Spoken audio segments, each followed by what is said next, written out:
इस सेशन में हम डिस्कस करेंगे लिंक्ड लिस्ट के बारे में।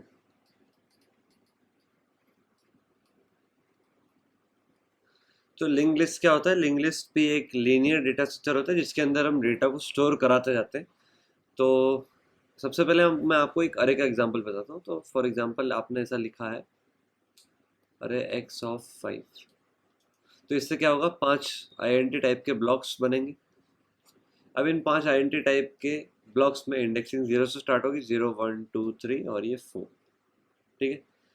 उसके बाद में अब इसमें आपको डेटा स्टोर कराना है तो डायरेक्टली आप इस अरे को एक्सेस करेंगे और डेटा स्टोर करा लेंगे। उसके बाद में एड्रेस से रिलेटेड बात, तो एड्रेस से रिलेटेड बात है कि रैम में ये जो 5 के 5 ब्लॉक्स है एक ही जगह पे कॉन्जिक्यूटिव रहेंगे।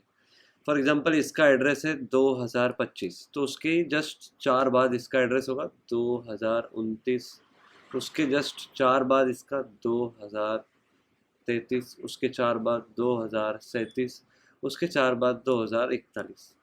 इन सब में 4 4 का डिफरेंस है। ठीक है। ये 2025 से लेके 2028 तक 4 ब्लॉक्स, फिर 2029 से लेके 2032 तक 4 ब्लॉक्स, 2033 से लेके 2036 तक 4 ब्लॉक्स। ऐसे करके ये 4 4 बाइट्स इनको एलोकेटेड होती है। 4 बाइट्स इसलिए क्योंकि एक आइडेंटिटी को 4 बाइट लगती है। वही कंपेयर करें हम, आइए कैर एक्स ऑफ 5 से। कैर एक्स ऑफ 5 में क्या होगा? सिमिलर ही काम होगा, 3 4 5 ब्लॉक बनेंगे, 0 1 2 3 4। लेकिन इसमें कैर टाइप के ब्लॉक को 1 बाइट मेमोरी लगती है, तो ये सब 1 बाइट के डिफरेंस पे होंगे। अब लिंक्ड लिस्ट में ऐसा नहीं होता। लिंक्ड लिस्ट में जो डेटा होता है, लिंक्ड लिस्ट में होता है फॉर एग्जांपल जो अरे में ऐसा डेटा था हमारा 1 2 3 4 5, एक के बाद एक डेटा ऑर्गेनाइज था। फॉर एग्जांपल इसमें 11 रखा है, इसमें 12, इसमें 13, इसमें 14 15 16।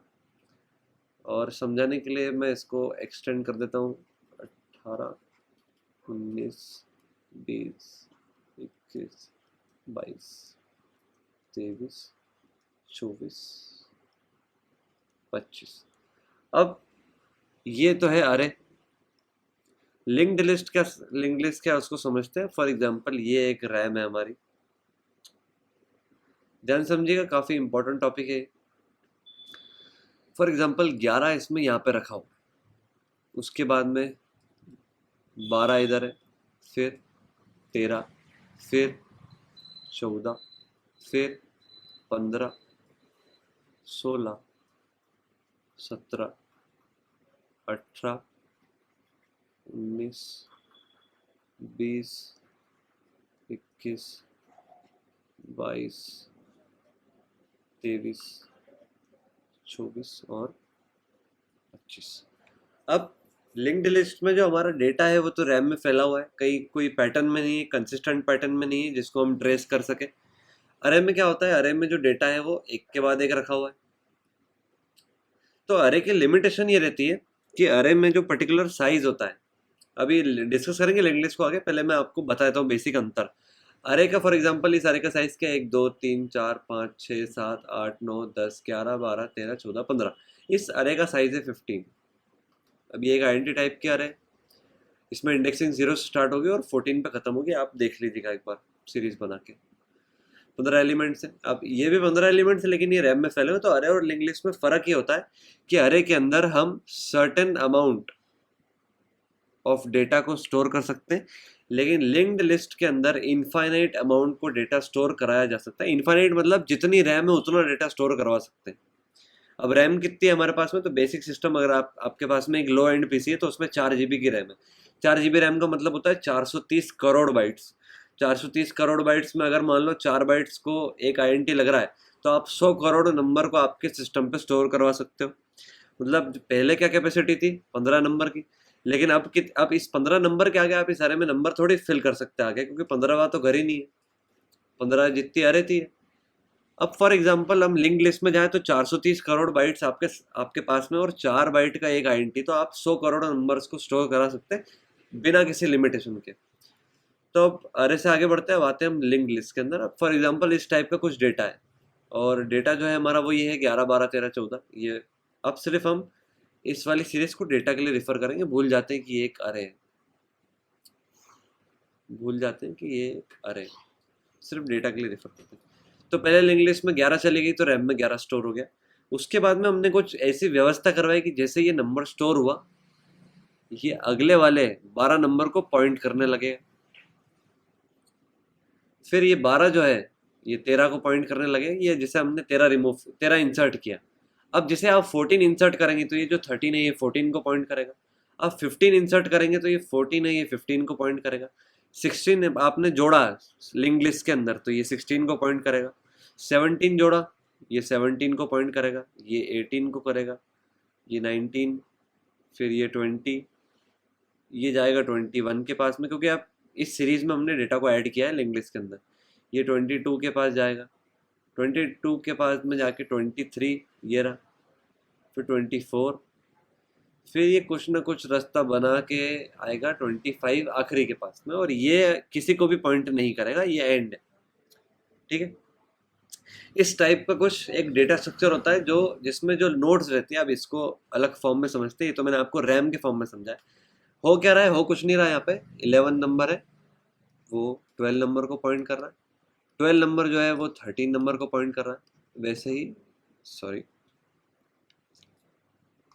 ये 14 को पॉइंट कर रहा है, ये 15 को, ये 16 को, ये 17 को, ऐसे करके डेटा पॉइंट करते जाता है और आखिरी जो जिसको पॉइंट कर रहा है उसको, वो किसी को भी आगे पॉइंट नहीं कर रहा है क्योंकि वो आखिरी एलिमेंट है।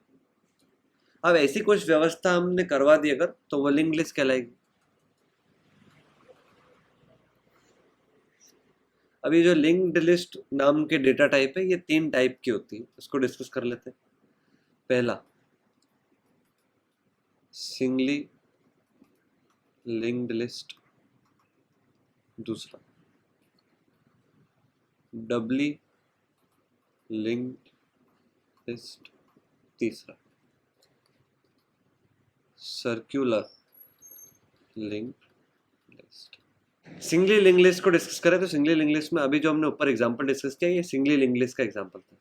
इसको मैं एक नए तरीके से डिस्कस करूँगा। पहला सिंगली लिंक लिस्ट, इसमें क्या होता है कि जैसे डेटा फिट किया आपने 11, फिर डेटा इनपुट किया 12, फिर डेटा इनपुट किया 13 मान लीजिए अभी एग्जाम्पल के लिए लास्ट एलिमेंट है, तो ये किसी को भी पॉइंट नहीं करेगा।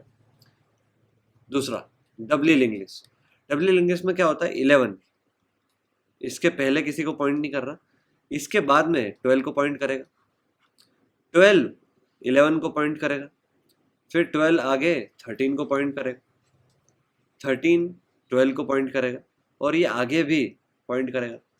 मतलब कि इसमें जो, अब एक और टर्मिनोलॉजी से इंट्रोड्यूस करता हूँ आपको। सिंगली लिंक लिस्ट में जो है ये एक नंबर वाला पार्ट होता है, इसको नोड बोलते हैं। नोड लिख लीजिए, element single unit of a single linked list, single unit of a linked list is called node. This node is pointing to next node, this point is pointing to this node, is pointing to this node, this node is pointing to this node। ठीक है, डबली link list में क्या होता है कि एक node दो जगह पॉइंट करता है, एक आगे और एक पीछे, मतलब कि एक नेक्स्ट नोड को और एक प्रीवियस नोड को। तीसरा circular link list, circular link list कुछ नहीं, वो सिर्फ सिंगली लिंक लिस्ट है। 11 12 यहाँ तक जो अपनी सिंगली लिंक लिस्ट थी, अब इसको सर्कुलर में कन्वर्ट करने की क्या करेंगे, 13 जो है वो 11 को पॉइंट करेगा, तो ये एक सर्कुलर लिंक लिस्ट हो गई। अब ये सर्कुलर अरेंज नहीं है, इसलिए आपको ऐसा नहीं लग रहा है। इसको अरेंज करें तो ये कुछ ऐसी अरेंज होगी, 11 12 को पॉइंट कर रहा है, 12 13 को पॉइंट कर रहा है, और 13 वापस 11 को पॉइंट कर रहा है। ऐसे करके एक सर्कुलर लिंक लिस्ट। बाकी बातें अगले सेशन में। आज के सेशन के लिए इतना ही। Thank you for your patience. Have a nice day.